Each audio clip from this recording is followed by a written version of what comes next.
Assalamualaikum warahmatullahi wabarakatuh. Salam sejahtera bagi kita semua. Shalom, namo buddhaya, salam kebajikan. Perkenalkan, nama saya Desembra Sohilait, dosen pada program studi administrasi pendidikan, Fakultas Keguruan dan Ilmu Pendidikan Universitas Patimura. Pada kesempatan ini, saya akan memaparkan pernyataan diri dosen dalam unjuk kerja Tridharma Perguruan Tinggi, khususnya pada bidang pengajaran.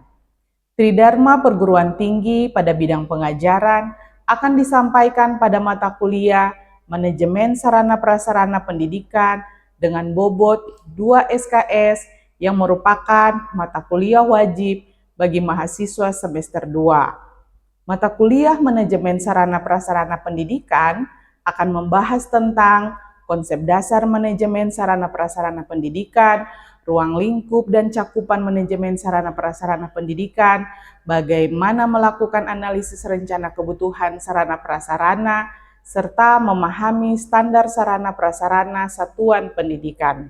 Proses perkuliahan ini memiliki 3 aspek, yaitu delivery, interaction, dan assessment dengan menggunakan model pembelajaran case method, di mana mahasiswa akan diberikan studi kasus dan melakukan analisis sarana prasarana pendidikan.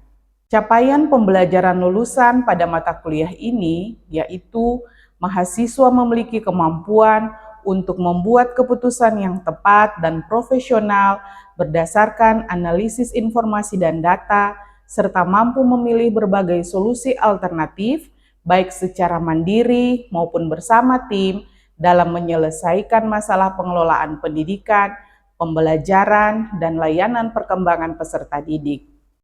Dari CPL yang dijabarkan, maka CPMK yang diharapkan adalah mahasiswa mampu memahami, pertama, konsep dasar manajemen sarana prasarana pendidikan, yang kedua, ruang lingkup dan cakupan manajemen sarana prasarana pendidikan, yang ketiga, analisis rencana kebutuhan sarana prasarana, yang keempat, standar sarana prasarana satuan pendidikan, yang kelima, manajemen ruang kantor, yang keenam, manajemen ruang belajar, yang ketujuh, manajemen perpustakaan, yang kedelapan, manajemen gedung, dan yang kesembilan, manajemen laboratorium, dan menganalisis tujuan pelaksanaan manajemen sarana prasarana pendidikan di sekolah. Dalam memaksimalkan proses pembelajaran didukung dengan referensi buku-buku teks tentang manajemen sarana prasarana pendidikan, jurnal ilmiah terkait manajemen sarana prasarana pendidikan, peraturan perundang-undangan terkait standar sarana dan prasarana pendidikan, serta contoh-contoh studi kasus terkait manajemen sarana dan prasarana pendidikan. Pemenuhan atas capaian pembelajaran, komponen, dan bobot dengan presentasi, partisipasi 20%, tugas 25%, UTS 25%, dan UAS 30% dengan total bobot 100%. Kelulusan mahasiswa berdasarkan standar Universitas Patimura, di mana mahasiswa dengan rentang nilai angka 45-100 atau dengan huruf A, B, C, dan E. Demikianlah penjabaran dari aktivitas delivery, interaction, dan assessment pada mata kuliah Manajemen Sarana Prasarana Pendidikan. Berikut kami tayangkan video pembelajaran. Selamat menyaksikan. Baik, Assalamualaikum warahmatullahi wabarakatuh. Salam sejahtera bagi kita semuanya. Selamat berjumpa lagi dalam mata kuliah Manajemen Sarana Prasarana. Hari ini kita ada dalam pertemuan kedua untuk sama-sama belajar tentang ruang lingkup sarana prasarana pendidikan dan bagaimana menganalisis sarana prasarana pendidikan baik di sekolah dasar, sekolah menengah pertama, SMA maupun sampai di tingkat universitas. Baik, sebelum kita memulai kelas, mari selaku orang percaya kita berdoa untuk mendahului semua proses yang akan kita lakukan saat ini. Bagi teman yang sudah bersedia untuk berdoa, dipersilakan.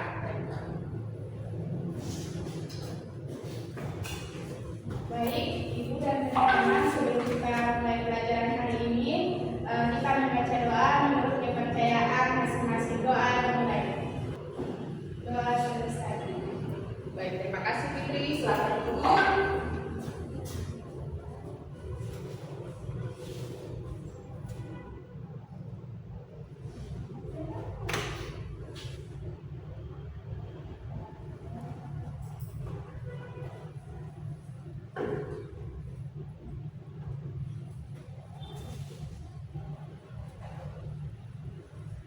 Ya, sebelum kita mulai seluruh proses kita, saya akan ambil absen dulu. Amira, Hadir Ibu.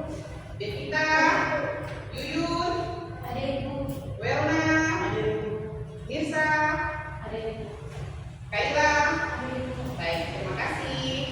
Nah, sekarang kita akan belajar tentang ruang lingkup sarana prasarana pendidikan. Tetapi sebelum kita masuk pada ruang lingkup sarana prasarana pendidikan, saya ingin mereview kembali pertemuan pertama kita tentang konsep dasar dari sarana prasarana pendidikan.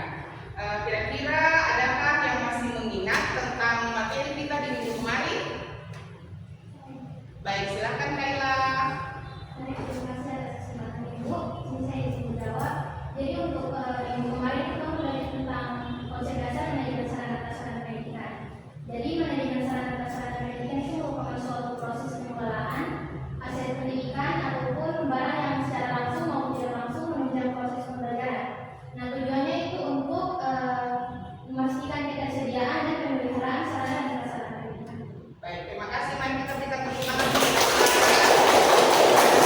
Baik, untuk pertemuan kita yang kedua ini, capaian pembelajaran yang harus kita capai pada pertemuan ini adalah teman-teman memiliki kemampuan untuk membuat keputusan yang tepat dan profesional berdasarkan analisis informasi dan data serta mampu memilih berbagai solusi alternatif baik secara mandiri maupun bersama tim dalam menyelesaikan masalah pengolahan pendidikan, pembelajaran, dan layanan perkembangan peserta didik. Hari ini, indikator pencapaiannya itu teman-teman harus memahami apa yang disebut dengan ruang lingkup sarana prasarana pendidikan dan bagaimana cara menganalisis sarana prasarana pendidikan di sekolah. Ya, seperti yang kita ketahui bersama, manajemen sarana dan prasarana pendidikan merupakan salah satu aspek yang penting dalam sistem pendidikan yang bertujuan untuk memastikan ketersediaan, penggunaan, serta pemeliharaan fasilitas guna menunjang efektivitas proses pembelajaran. Kenapa sampai sarana prasarana pendidikan ini penting? Karena jika sekolah dia tidak memiliki sarana dan prasarana yang tidak lengkap, yang tidak memadai, maka proses pembelajaran di sekolah itu tidak bisa berjalan dengan baik. Saya kasih contoh, kalau teman-teman datang kuliah tidak ada kursi, apakah teman-teman bisa mengikuti pelajaran dengan baik? Ya. Sama halnya juga dengan yang ada di sekolah. Kalau mau lakukan praktek, tetapi tidak ada laboratorium, prakteknya juga tidak bisa dilakukan dengan baik. Oleh sebab itu, manajemen sarana prasarana memberikan kontribusi yang signifikan terhadap peningkatan kualitas pendidikan dan kenyamanan bagi peserta didik maupun tenaga pendidik. Nah, sekarang kita masuk pada ruang lingkup manajemen sarana prasarana pendidikan. Ada 7 ruang lingkup. Yang pertama, perencanaan. Yang kedua adalah pengadaan. Yang ketiga, penyaluran. Yang keempat, inventarisasi. Yang kelima, pemeliharaan. Yang keenam, penyimpanan. Dan yang ketujuh, penghapusan. Pada pertemuan kedua ini, kita hanya akan membahas tentang perencanaan, pengadaan, dan juga penyaluran. Jadi, perencanaan adalah proses sistematis untuk menentukan kebutuhan, menentukan jenis, jumlah, dan spesifikasi dari sarana serta prasarana yang diperlukan dalam suatu lembaga pendidikan. Kemudian, perencanaan ini meliputi pengumpulan data, penganggaran, penjadwalan, serta menetapkan prioritas. Kenapa sampai perencanaan ini menjadi bagian utama? Karena kalau tidak ada perencanaan, maka aktivitas itu tidak bisa dilakukan dengan baik. Kalau misalnya sekolah ini dia butuh 45 kursi, tapi yang ada di perencanaan hanya ada 20 kursi, berarti kebutuhannya tidak tercukupi, kebutuhannya tidak terpenuhi. Sekarang, untuk pengadaan sarana prasarana pendidikan, pada pengadaan sarana prasarana pendidikan, sekolah tidak bisa hanya langsung melakukan pengadaan sarana prasarana begitu saja. Maksudnya begitu saja itu hanya mengikuti kebutuhan, tidak. Tapi ada standar yang harus diperhatikan untuk pengadaan sarana prasarana pendidikan. Standarnya itu ada di mana? Standarnya ada di Peraturan Menteri Pendidikan Kebudayaan Riset dan Teknologi nomor 22 tahun 2023. Jadi untuk pengadaan sarana prasarana di jenjang PAUD sampai di perguruan tinggi diatur dalam Peraturan Menteri Pendidikan, Kebudayaan, Riset dan Teknologi nomor 22 tahun 2023. Nah, sekarang kita akan pindah ke penyaluran sarana prasarana pendidikan. Penyaluran sarana prasarana pendidikan adalah proses mendistribusikan barang sarana prasarana yang tadi itu yang sudah direncanakan, kemudian dilakukan pengadaan dan didistribusikan ke sekolah. Nah, prosesnya yaitu menyalurkan sarana prasarana pendidikan dari instansi yang satu ke instansi yang lain atau dari pusat ke sekolah. Tujuannya apa? Tujuannya untuk memastikan bahwa fasilitas dan peralatan yang dibutuhkan untuk proses pendidikan tersedia di waktu yang tepat, tersedia untuk tempat yang tepat. Jadi proses pengadaan sarana prasarana pendidikan mulai dari perencanaan, pengadaan sampai di penyaluran itu membutuhkan waktu dan tempat yang tepat. Nah, bagaimana tugasnya teman-teman sebagai anak-anak administrasi pendidikan? Teman-teman harus cakap dalam melakukan analisis perencanaan. Teman-teman harus cakap dalam melakukan proses pengadaan. Sampai teman-teman juga harus cakap dalam melakukan proses penyaluran. Kenapa? Teman-teman nantinya akan ada sebagai orang-orang yang berfungsi aktif di sekolah. Oleh sebab itu, hari ini materi dan metode pembelajaran yang saya lakukan yaitu menggunakan metode case method. Dari studi kasus, kita semua akan belajar menganalisis perencanaan, pengadaan sampai dengan penyaluran sarana prasarana pendidikan. Sekarang saya akan bagi kita dalam 3 kelompok. Ada kelompok perencanaan, kelompok pengadaan, dan kelompok penyaluran. Ini studi kasusnya. Studi kasusnya terkait dengan pengelolaan sarana dan prasarana pendidikan di sekolah menengah atas di daerah terpencil. Latar belakangnya, di sebuah kabupaten di Indonesia terdapat sekolah menengah atas atau yang disebut dengan SMA, di mana sekolah ini terletak di daerah terpencil dengan populasi lebih dari 1.000 siswa. Sekolah ini memiliki masalah signifikan dalam hal sarana dan prasarana pendidikan. Banyak fasilitas yang sudah tidak layak pakai, sejumlah besar siswa tidak memiliki akses yang memadai untuk pembelajaran yang efektif, serta pemerintah setempat telah mengalokasikan dana untuk pengadaan sarana dan prasarana pendidikan. Namun, ada tantangan besar dalam hal perencanaan yang efektif, pengadaan barang yang tepat, dan penyaluran bantuan yang tepat serta sesuai dengan kebutuhan. Masalahnya, di perencanaan sarana prasarana pendidikan, kepala sekolah bersama dengan pihak dinas harus merencanakan dengan cermat kebutuhan sarana dan prasarana untuk mendukung proses pembelajaran. Untuk pengadaan barang dan fasilitas harus dilakukan dengan menggunakan dana yang terbatas. Pengadaan barang memerlukan pemilihan vendor yang sesuai dan proses yang transparan. Dan untuk masalah yang ketiga yaitu masalah penyaluran sarana prasarana.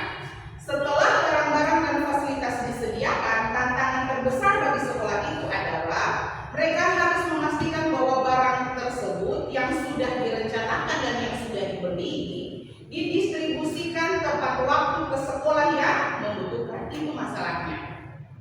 Sekarang pertanyaan yang nanti teman-teman akan lakukan untuk menganalisis kebutuhan sarana prasarana untuk kelompok perencanaan, yang pertama harus melakukan identifikasi kebutuhan. Untuk identifikasi kebutuhan, bagaimana cara mengidentifikasi dan bagaimana untuk merencanakan kebutuhan. Dan yang kedua, harus melihat prioritas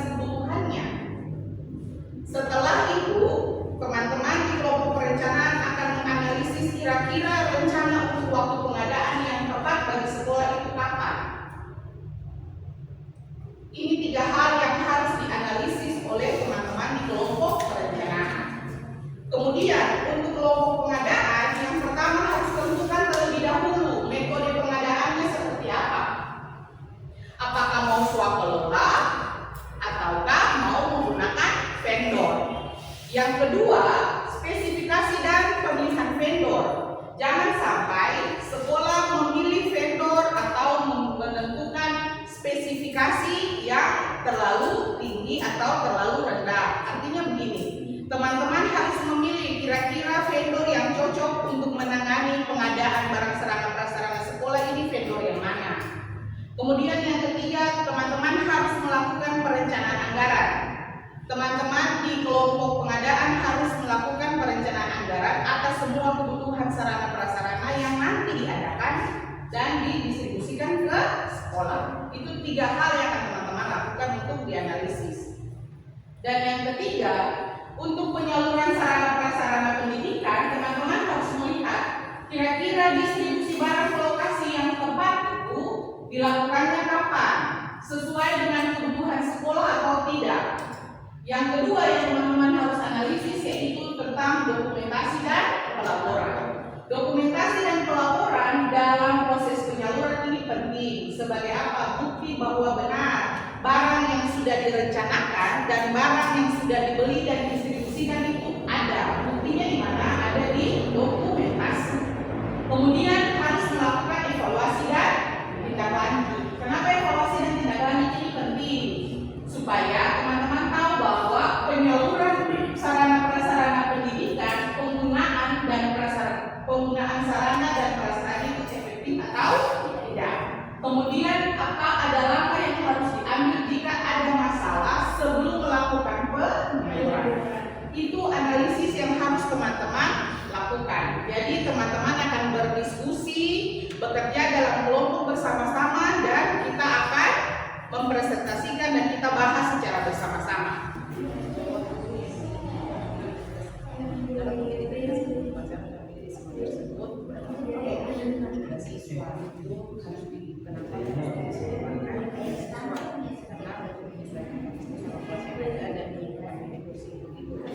Selesai, yang masih itu masih diidentifikasikan. Silakan. Ya, baik ibu serta teman-teman, terima kasih atas kesempatan yang diberikan kepada kami kelompok 1 untuk kami mempresentasikan hasil kerja kelompok kami. Di sini saya akan menjelaskan aspek yang pertama yaitu tentang identifikasi kebutuhan. Nah, identifikasi kebutuhan di sini terbagi lagi atas beberapa faktor, yaitu jumlah siswa, di mana di dalam merencanakan sarana dan prasarana yang ada dalam sekolah, maka yang harus diperhatikan yaitu jumlah siswa. Jangan sampai sarana dan prasarana yang akan diadakan berkurang dari apa yang harus menjadi kebutuhan dari siswa tersebut, dan harus sarana dan prasarana mengikuti jumlah siswa yang ada dalam sekolah tersebut. Terus yang kedua, jenis kegiatan pembelajaran. Nah, di sini kalau ada kegiatan pembelajaran yang harus membutuhkan sarana dan prasarana, maka sekolah harus menyediakan sarana dan prasarana tersebut, di mana jenis kegiatannya yaitu contohnya di sekolah-sekolah ada kegiatan ekstrakurikuler. Nah, jenis kegiatan ekstrakurikuler harus kan membutuhkan sarana dan prasarana. Sarana dan prasarana yang dibutuhkan contohnya seperti lapangan bola. Terus yang ketiga, kondisi fasilitas yang ada. Kondisi fasilitas yang ada di mana harus memperhatikan lagi apakah kondisi fasilitas yang ada perlu lagi diadakan atau tidak. Kalau perlu diadakan maka harus diadakan. Kalau masih layak untuk digunakan berarti fasilitas yang ada digunakan saja. Terus yang ketiga, kendala geografis, di mana di dalam studi kasus kan daerah terpencil, jadi pengadaan sarana dan prasarana harus mengikuti transportasi dan logistik yang ada pada daerah-daerah terpencil tersebut. Harus diperhatikan lagi kondisi geografis yang ada. Dari studi kasus yang tersedia, kelompok kami juga mendapatkan temuan kami yang pertama itu perencanaan sarana belum sepenuhnya berdasarkan data yang akurat mengenai jumlah siswa dan kondisi fasilitas yang ada, dan juga banyak informasi tentang jumlah siswa dan kondisi ruang kelas yang tidak diperbarui sehingga tidak digunakan untuk merencanakan secara optimal. Nah, berdasarkan temuan kami merekomendasikan beberapa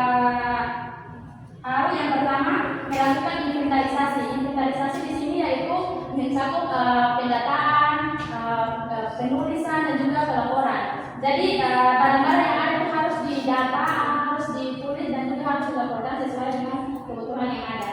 Terus yang kedua, gunakan data jumlah siswa yang akurat dan diperbarui setiap tahun untuk menentukan kebutuhan ruang kelas dan fasilitas lainnya.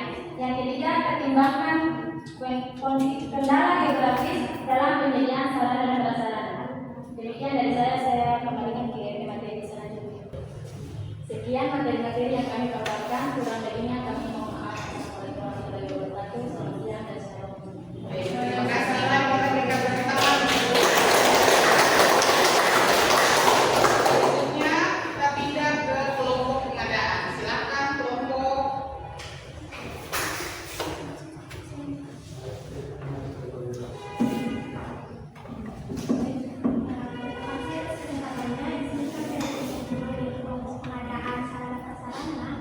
Akan mempresentasikan hasil diskusi kami terkait dengan studi kasus yang telah disoparkan. Yang pertama, saya akan menjelaskan terkait dengan metode pengadaan sarana prasarana. Di sini saya memaparkan dua metode sarana prasarana. Yang pertama adalah swakelola dan yang kedua adalah vendor. Swakelola, apa itu swakelola? Swakelola yaitu pengadaan barang yang dilakukan sendiri oleh pihak sekolah dengan vendor lokal. Tetapi dalam metode swakelola ini dia memiliki beberapa kelebihan dan kekurangan. Kelebihan dari swakelola yaitu kontrolnya itu lebih besar terhadap kualitas dan harga. Tetapi ada kelemahannya. Apa itu kelemahannya? Kelemahan dari swakelola ini dia membutuhkan sumber daya manusia yang andal untuk mengelola dan mengontrol pengadaan barang. Yang kedua itu ada penyedia atau vendor. Penyedia atau vendor itu perusahaan yang menyediakan barang atau jasa. Kelebihan dari vendor ini lebih cepat dan mudah, tetapi dalam penyediaan vendor itu kita harus lebih teliti lagi. Kenapa? Untuk memastikan harganya itu dia sesuai dan kualitasnya itu dia bagus. Jadi rekomendasi dari kelompok kami itu rekomendasinya kami menggunakan metode lebih bagus untuk menggunakan metode penyedia. Kenapa? Penyedia atau vendor. Kenapa? Karena untuk barang-barang yang tidak dapat diproduksi atau disediakan dari pihak sekolah itu bisa disediakan oleh pihak vendor atau perusahaan penyediaan barang dan jasa seperti peralatan teknologi dan bahan bangunan dan lainnya. Terima kasih. Yang kedua saya persilakan. Jadi berdasarkan apa yang telah disampaikan dari 3 poin tersebut, kami dari kelompok pengaduan sarana prasarana memberikan rekomendasi berupa distribusi barang perlu didukung dengan adanya jadwal pengiriman yang jelas, vendor berpengalaman, logistik yang memadai, dan petugas resmi. Dokumentasi lengkap seperti berita acara, foto dan laporan. Kemudian pengadaan wajib disiapkan. Setelah penyaluran dilakukan, perlu dilakukannya evaluasi, tangani masalah dan survei kepuasan untuk perbaikan di masa yang akan datang. Ya, sekian dari kelompok kami. Terima kasih.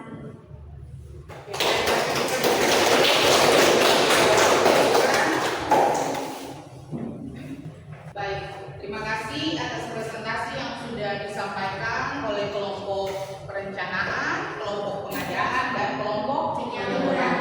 Berarti berdasarkan apa yang telah teman-teman analisis, berdasarkan kasus yang terjadi di SMA negeri di daerah terpencil, maka ada kesimpulan yang dapat kita ambil secara bersama-sama, yang mana berdasarkan analisis yang dilakukan dapat disimpulkan bahwa proses perencanaan, pengadaan, dan penyaluran sarana dan prasarana di SMA daerah terpencil ini memiliki tantangan yang cukup besar, di mana anggaran terbatas, tetapi jika perencanaan dilakukan dengan tepat dan pengadaannya efisien, maka kebutuhan sekolah itu bisa terpenuhi untuk sarana dan prasarana pendidikan.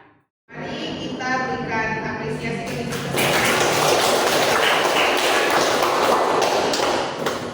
Sekarang saya akan memberikan feedback bersama-sama.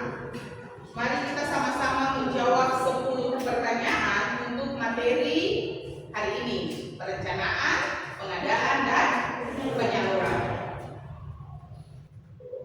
Baik, pertanyaan yang pertama. Tahap paling awal dalam manajemen sarana dan prasarana pendidikan ada pemeliharaan, perencanaan, penghapusan, dan penggunaan.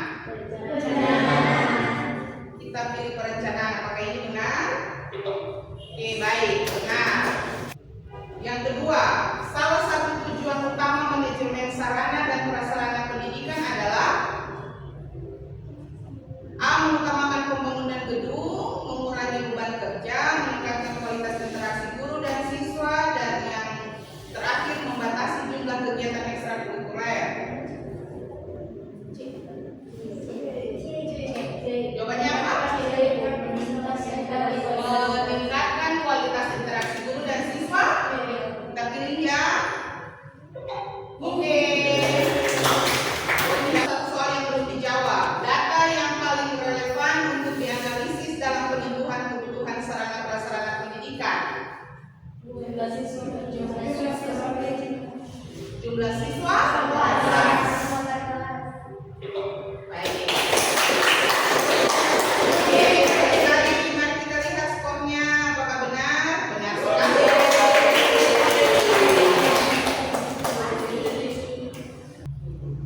Baik, materi kita di pertemuan kedua hari ini telah selesai.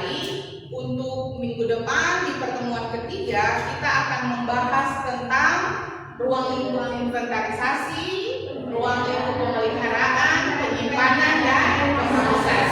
Jadi saya harap apa yang tadi kita pelajari bersama-sama teman-teman mahasiswa bisa paham dan mempersiapkan diri untuk ada pada pertemuan berikutnya. Selamat siang teman-teman.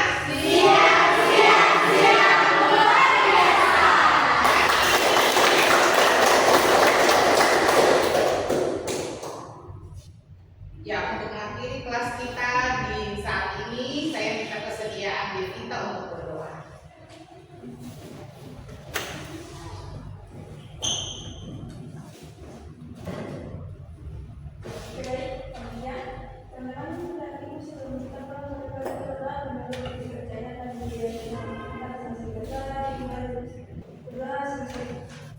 Baik, terima kasih. Sampai jumpa. Demikianlah video pembelajaran yang saya tampilkan. Assalamualaikum warahmatullahi wabarakatuh. Salam sejahtera bagi kita semua. Shalom. Namo Buddhaya. Salam kebajikan.